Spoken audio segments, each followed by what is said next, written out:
Good evening, Gills fans. Welcome back to another episode of Gills in the Blood TV. It's Sunday night, and after a week off last weekend, Match Day Review Show does return.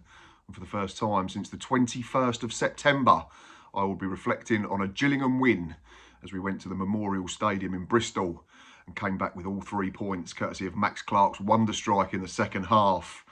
Yes, a game, if you look at the stats, you'd probably say Bristol Rovers deserved at least something from the game. They bossed possession. They bossed territory for large parts. But if you dig a bit deeper, Jake Turner has made some brilliant saves, yes. Some really pivotal ones as well. But having reflected on the game, I don't think it was as one-sided as maybe it looked at first glance. Don't get me wrong, the gas were good. They were on the front foot more than us. We had to play on the break. We had to soak up a lot of pressure. We had to defend our box. But I think, yes, on one hand, you'd feel aggrieved if you're a Rovers fan that you've not got anything out of it. But based on our performances in this winless run up until yesterday afternoon, we probably earned the luck that we'd not seen in the last few weeks. So on that, absolutely, I think we probably deserved to nick the points. Right, as is the norm now in Sky Bet League 2, team news was announced at 1:45 and the Gills went with a 3-4-1-2 system, and it was Jake Turner in goal, a back three of Smith, McKenzie and Gale. It was then Hutton, Coleman, Kambeni and Clark across the front of them, and then it was Nevitt in the 10 and Palmer, Holden and Andrews as a front two. In terms of a bench, we had Tate Holtham, Shadogi, Gareth McCleary, Aaron Rowe, Johnny Smith, Bradley Dack and Sam Vokes to call on if needed. So very attacking. Probably only one player on there you'd say would come on and see out a game, that being Shadrach Ogie. But yeah, that was the system we went with. Still no Johnny Williams. Unfortunately, Armani Little didn't make it, having come off injured against Newport in the Cup. But that was what we went with. And this is how it unfolded. I thought the game started at a really good pace. There was a really good noise in the ground as well. I said that to Stocky and Nick on Match Day Live. It was loud. It was great to see a lower league ground full up. It just looked full, and the noise emanating from the Memorial Stadium was really, really good as well. And that wasn't just their fans. We were loud as well. Over 1,000, I think, of us giving as good as we got. There was some great banter in our end between us and the home fans that were only separated by a tarpaulin. But the game itself started, like I say, at a really good pace. It was pretty end-to-end in the first 5 minutes, and then the home side started to gain a bit of control, didn't they? They pushed us back, but they started playing the game in our third, and we had to defend our box. We had to defend crosses coming in. We had to defend a lot of set pieces. It felt like they had about 4 or 5 in really quick succession. But on the whole, we did it really well, didn't we? And here's a few examples of that. I think there's only one where they really make the first contact and a glancing header goes over Jake Turner's bar harmlessly. But yeah, Bristol Rovers trying to make the run-in, us defending, and then trying to counter. He's up the top, obviously, in there. So we have Josh.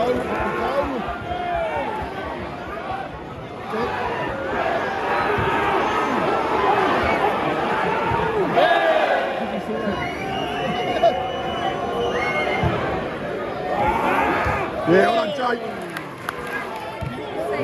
Good ball. There's a lot of pushing and shoving and stuff going on in there, isn't there? Coleman's not taking it. Oh!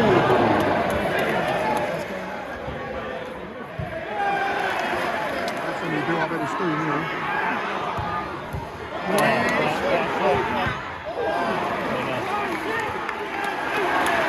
All the ball, so yeah, and after that sort of 10-minute spell that the home side had where they just bombarded our box, that counter punch came in the form of an effort from Josh Andrews. He picked the ball up, sort of edge of the box, left hand side, stands his man up one-on-one, drops his shoulder, right-footed effort, hits the side netting. I think Luke Southwood had it covered, to be fair.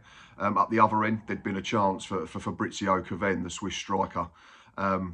Unfortunately didn't get it on camera, but yeah, Jake Turner was forced into a good stop with his legs, just managed to close them in time, which deflected the ball into the side net. And I know a few Gas fans near us thought they'd scored, but luckily, from our point of view, it had gone the right side of the post for a corner to keep the score at 0-0.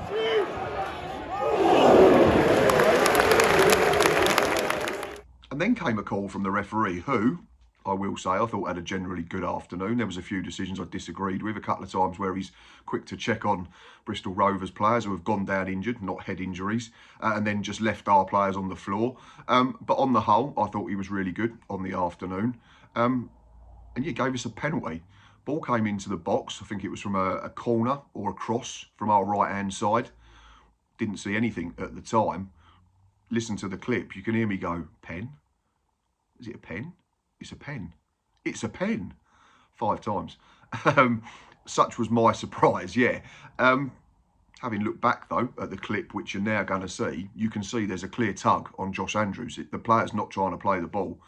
So in that point of view, I think the referee got it right. Get up. Oh, fuck off. Penalty? Penalty? I don't know. Hey, penalty? Penalty? It's a penalty! Sadly, though, from our point of view, Max Clark didn't. And we've seen him do this a few times, run up and go straight down the middle. It looks absolutely fine, doesn't it, if a goalkeeper dives left or right? But Southwood double bluffed him and stood still. Unfortunately made Max look a little bit silly and just beat it away with his hands without having to move at all. And yeah, frustration in the away end, because that was the second penalty that we'd missed in consecutive league games. If we cast our minds back 2 weeks, Bradley Dack had his saved by Matty Young of Salford City when 1-0 down. Could have changed the entire complexion of that football match. And I think at the time, given the nature of our run and the fact that we've been coming out on the wrong side of fine lines, was it going to be another one of them afternoons?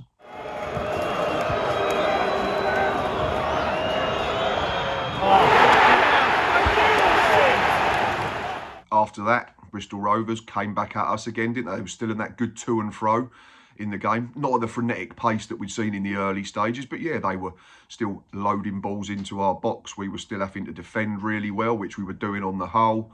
And then at the other end, we do similar. Ball breaks to the edge of the box. Romeo Hutton, you can see what he's trying to do. Right foot, trying to fade it from outside to in. Just doesn't get it to come back quick enough, and it goes wide of the post. And then probably our best move of the half. Sam Gale decided to gamble and join in after a ball had come out to the edge of the box. Plays a really good ball into Nelson Kambeni, who'd run beyond, which was good to see. He was having a good game as well. Slightly over hits his cross, doesn't he, left-footed? But Romeo Hutton at the far post is really alert. First time ball back in. Josh Andrews has his shot blocked. It's definitely going in. Unfortunately, I think it may have been blocked by Seb Palmer-Holden.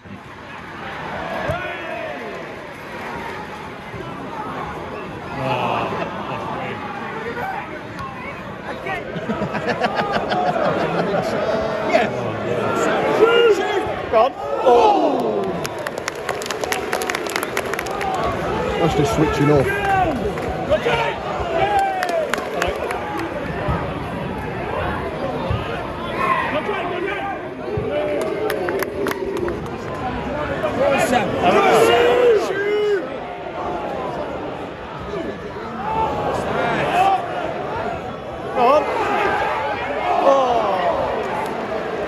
That's our best move.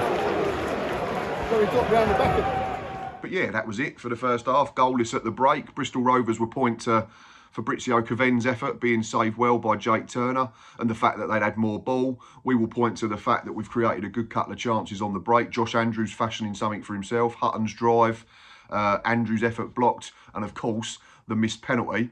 But I don't think either set of supporters would have been too disappointed at 0-0 when the half-time whistle blew.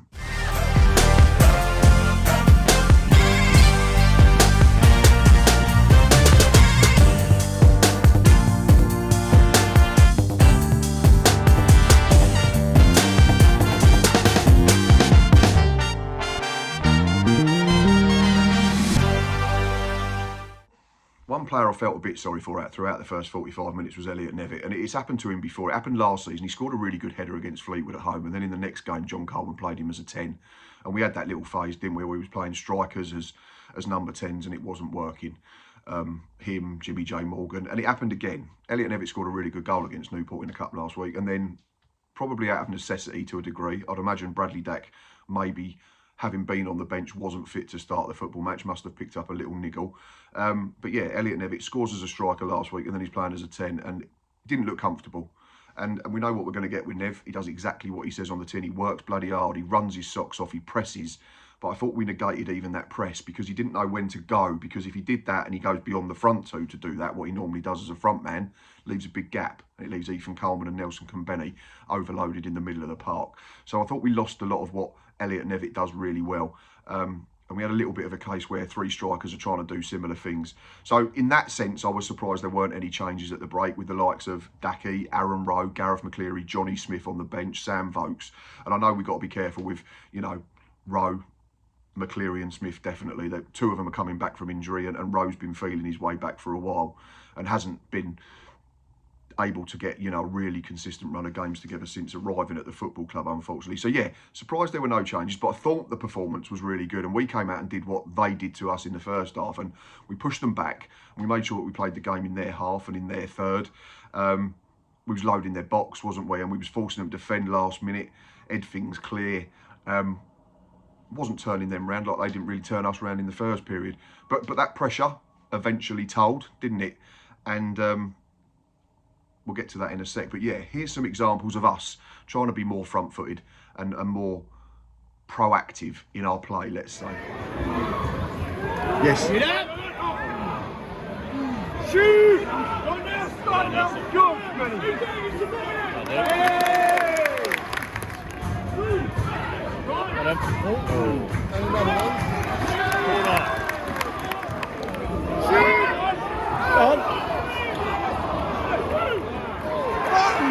That's a good tackle. And then, boy, how did that pressure tell? And it's Ramo Hutton, who had a really good game again on the right-hand side. Does brilliantly to skip past his man. Gets to the sort of edge of the box and whips a ball in. I think it's Tom Lockyer. Great to see him back playing football, as a side note, of course. Gets first contact. Heads it probably to somewhere he thinks it's not in danger. Falls to Max Clark, and he's wide left, probably 20 yards out in terms of being 2 yards outside the box. First touch is decent, and then I'll let this do the talking. Got it,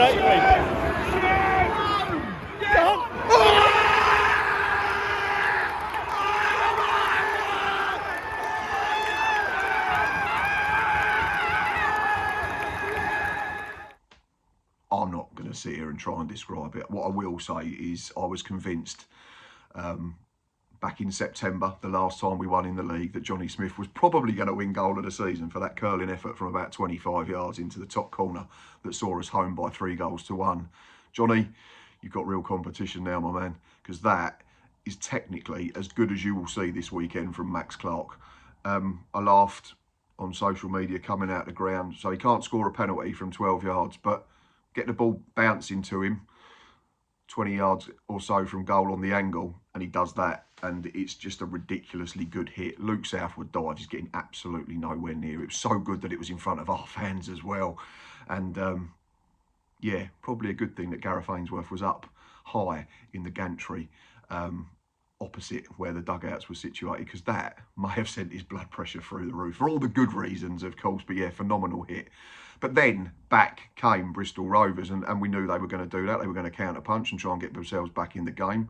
But I felt at the time, you get a second, it kills them. They've lost their last 4 games. They've conceded 14 in that time, conceding 4 in each of their last 3, 4 in each of their last 2 home games. So you think you go and get a second, confidence will go completely. We didn't do that. And we had to, you know, withstand some pressure. Again, not anything in the terms of them getting in behind us. But yeah, just balls into our box and making them play in front of us. And then we made changes, didn't we? I think it was Josh Andrews and Nelson Kambeni. Josh in and out of the game, I felt, yesterday afternoon. Nelson really good. Probably another one that we're just having to nurse through at the moment because he's had a few niggles. They were replaced by Shad Ogie and Bradley Dax. So it meant a bit of a reshuffle. It meant that Shad went into that back 3. Andy Smith went central and Gale flipped over to the right-hand side of that trio. Robbie McKenzie stepped into midfield to play next to Ethan Coleman. Daki went in as a 10 and Nevitt went up front with Seb Palmer-Holden. And yeah, I got a clip of Nelson walking off because he'd gone on the far side, and I wanted to put that in the review because I thought he was really good on the afternoon. It was great to see him get a little lap of honour as he walked round past the travelling Gills support.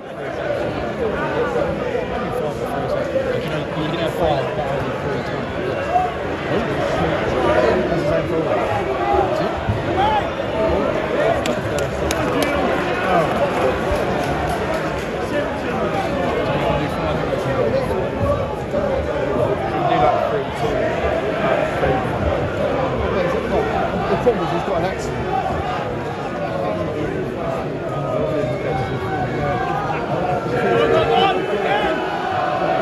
Maybe can't make a challenge, he's done well.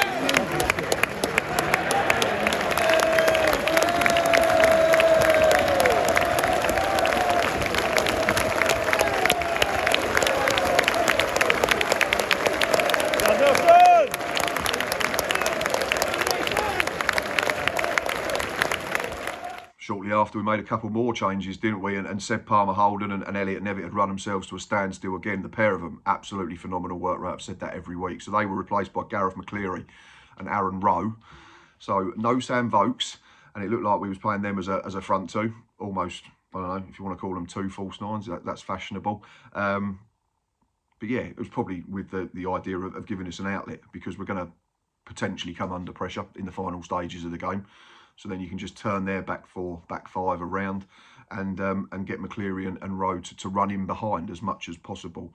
But yeah, it was still the Gas doing the pressing. Of course it is, they're trying to find an equaliser. But what we did well was force them to go side to side. Didn't let them play through us. We were really rigid in that shape, weren't we? Almost, it almost looked like a 5-4-1 at one point. So it was, you know, Hutton and Clark dropping onto the outside of them three centre-backs.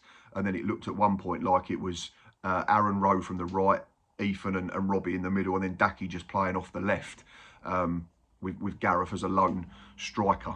But yeah, we weren't allowing them into dangerous areas. We weren't allowing them into our byline. We was able to see crosses coming into our box, and yeah, they forced Jake Turner into one good save, but I thought generally we looked fairly comfortable at that point. Tell that guy. Should be on the pitch.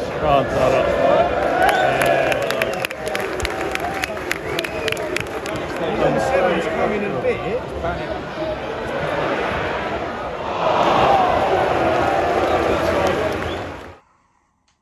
Daryl Clark's obviously made changes as well at this point. He's trying to roll the dice, isn't he? He's trying to freshen it up, get fresh legs on, give us new problems to deal with. I thought they took one of their best players off. I've forgotten his name. It was one of the lads playing wide who I thought was having a terrific afternoon. Not always getting everything right in terms of his final delivery, but certainly in terms of wanting to make things happen. And you need them types of players on the pitch when you're chasing a football match, I felt. So that helped us out. And again, it seems like copy and paste. It was more balls into the box. We were still having to head stuff. We were still having to block stuff. Jake was having to come and punch and claim crosses, and he was doing it really well. And but yeah, again, still to copy and paste once more, I felt like everything that was coming into our box was fairly routine. Bristol Rovers were coming a bit predictable. They, like I said, because we'd not allowed them to turn us round, they weren't getting to the byline, so they're not cutting the ball back. So everything that comes into our box, Jake Turner can see it, the centre halves can see it. We were bigger than them, so I was backing the likes of Shad Ogie and Andy Smith and Sam Gale and Robbie McKenzie, Ethan Coleman, them types of players to win aerial duels, which is what we were doing. So yeah, still felt like we was able to see the game.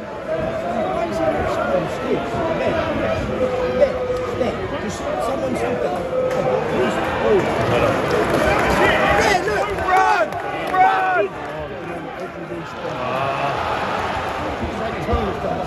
Yeah, he's made some good saves. Run!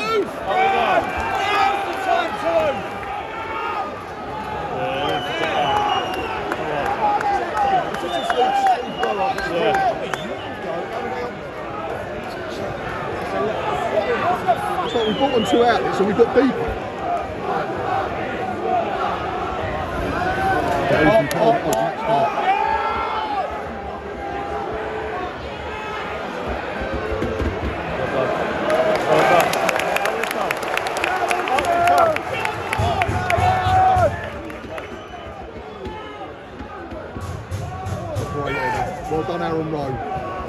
Gags, hold it.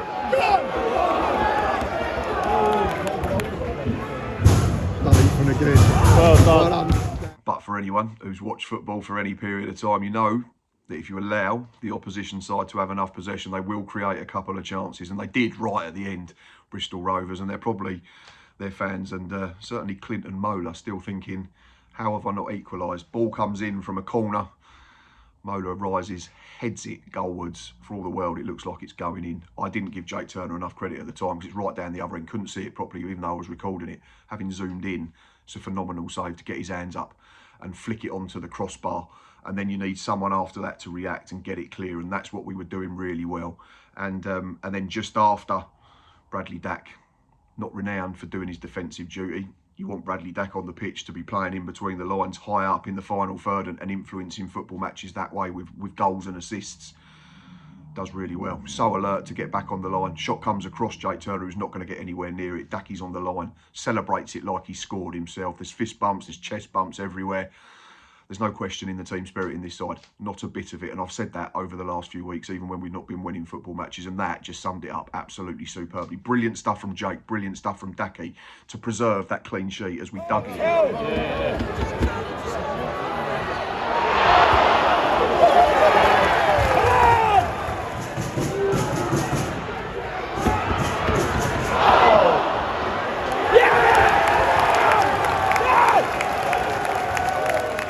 Yes, shortly after the final whistle blew, we had won our first game in the league in 6, our first one in 8 in all competitions, I think, if you count the FA Cup exit and the Virtu Trophy defeat to Colchester United.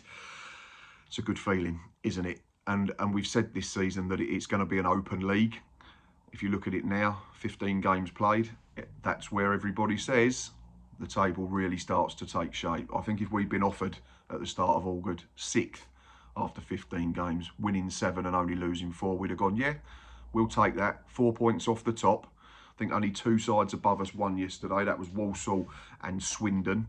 The likes of Chesterfield, MK Dons and others all dropped points. So it gets us back into the playoffs, which is great to see. That coupled with the return of our manager. There are no negatives today. This is just positives and positives for me. Yeah, Gareth back, Ainsworth, Messrs McCleary and Johnny Smith back in the matchday squad for the first time in over a month. A clean sheet for Jake Turner. That goal is phenomenal. Yeah, just a huge 3 points and what we call a proper Gillingham performance. And we've seen games this season where we thrashed Chesterfield and we've bossed games against Notts County and Crewe and won 1-0. That was a different kind of win. That was a real backs to the wall together kind of performance, wasn't it? And if you can get games like that and you can find points, draws, wins, whatever, when you're under the cosh, then you're going to do all right. So yeah, really, really positive afternoon. Finally, before I blow full time, it is of course time to look at my man of the match on the afternoon. And there was only one man that was going to get it for me. In terms of outfield performances, I thought Ethan Coleman and Nelson Kambeni were really good. Robbie McKenzie, like Elliot Levitt, you know what you're going to get with him. He does exactly what he says on the tin. You play him centre half, he's solid. You play him centre midfield, he's solid. Had to be Jake Turner though. The lad gets far too much undue stick from our supporter base for me. I don't understand it at all. I know the game's changed and you want your goalkeepers to be able to play with their feet, but it's League Two. I want my goalkeeper to be a goalkeeper. I want my goalkeeper to keep clean sheets. I want my goalkeeper to come out and punch crosses and claim crosses. I want my goalkeeper to be commanding. I want him to make saves when he has to. I want him to make big saves, match-defining saves. Jake Turner did absolutely all of that yesterday afternoon. He was phenomenal from start to finish. Didn't put a foot wrong. His distribution was absolutely fine, by the way, as well. Just as a side note, 38% pass completion for a goalkeeper is absolutely fine for me because essentially he's getting it to feet and he's going long from goal kicks and dropping it out of his hands. So if 1 in 3 is making it, then we're doing absolutely fine. He's not Allison, he's not Edison, he's not Donnarumma, he's not Vicario. He's not any of them types of goalkeepers. Because if he was, he wouldn't be playing for us. He's a good, solid League Two goalkeeper. And I was absolutely made up for him yesterday afternoon because he was absolutely brilliant. And that save at the end from Clinton Mola wins us the football match and preserves that clean sheet that he so unbelievably deserves. So yeah, My man of the match, 100% yesterday. That man up there that you can see, Jake Turner. Performance perfect? Probably not. Performance full of grit, determination and the right attitude and togetherness and all of that type of thing that we associate with our football club? Absolutely. Like I said at the top of the show, Bristol Rovers fans are probably thinking that they've been hard done by and probably deserve to get something, and I totally get that. But we have been in this situation in the last few weeks. Absolutely battered Harrogate, absolutely battered Cheltenham, absolutely battered Salford second half.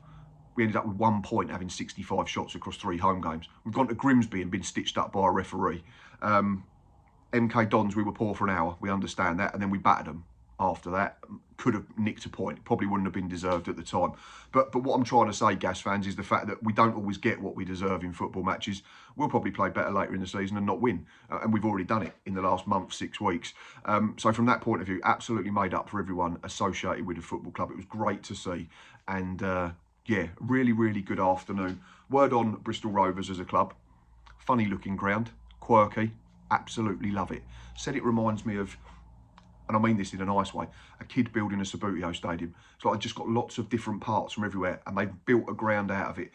I don't know if any fans can answer this, Bristol Rovers fans or Gills fans might know. That stand to the left from where we were standing looks like a cricket pavilion. And I know the county ground, Gloucester's cricket club, is not far away. Was that the old site of the cricket ground? I would like to know. And then you've got that big imposing stand the other side. It's not long in terms of going along the touchline, but it's high. And then you've got that brilliant terrace at the far end, which creates a huge atmosphere and a brilliant noise. Jealous of that. Sort of reminded me of the good old days back in the Rainham before it went to all-seater. And we all understand why football's changed for safety reasons. But yeah, was a little bit jealous of that end. But yeah, like I said at the beginning, I thought it was a phenomenal atmosphere. It was a great advert for League Two again. And I'm really pleased that we come out on the right side of it. But I think Bristol Rovers will be all right. The only thing I'd say is they just look a little bit predictable in the final third at the moment. And that comes with a lack of confidence. So I get that. Like I said, when they needed to change how they was playing, and maybe having an Ellis Harrison fit or available would have been able to change that. But it just felt to me like they were too predictable in the final third. And although they bombarded us with loads of crosses and passes and they had some decent opportunities, I just feel if they'd maybe had a different way to play, they might have caused us a few more problems, and I undoubtedly would have got something from the football match. But from our point of view, like I say, really, really good. One of my favourite away days so far this season, and another ground ticked off for me. First visit, really enjoyed it. Staff friendly, loved the fan zone. That was brilliant. Loved all the artwork on the side of the stands, which you'd seen on my Instagram posts or, you know, in the montage at the start of the match day live. So I had a really good day. Anyway, I'm waffling. Thanks to everyone, whether you're a Gills fan, a Gas fan or a neutral still watching at this point. I really do appreciate it. We are 32 away from 4,000 subscribers. Please go down there and press subscribe. It's free. Doesn't cost you anything. Hit the bell if you're interested. You won't miss an episode. While you're there, please press like. We're going to go for an ambitious 100 likes on this match day review to celebrate the fact that we've won a football match for the first time in 6 or 7 weeks. We'll be back Monday night with the return of the League 2 hour with my good friend Lee. And then, of course, it's all roads towards next Saturday. Change of kick-off time in our next 2, isn't it? But looking forward to that. Gills have won a football match. Gills are back in the playoffs. Hope you've had a good weekend. And, of course, up the Gills.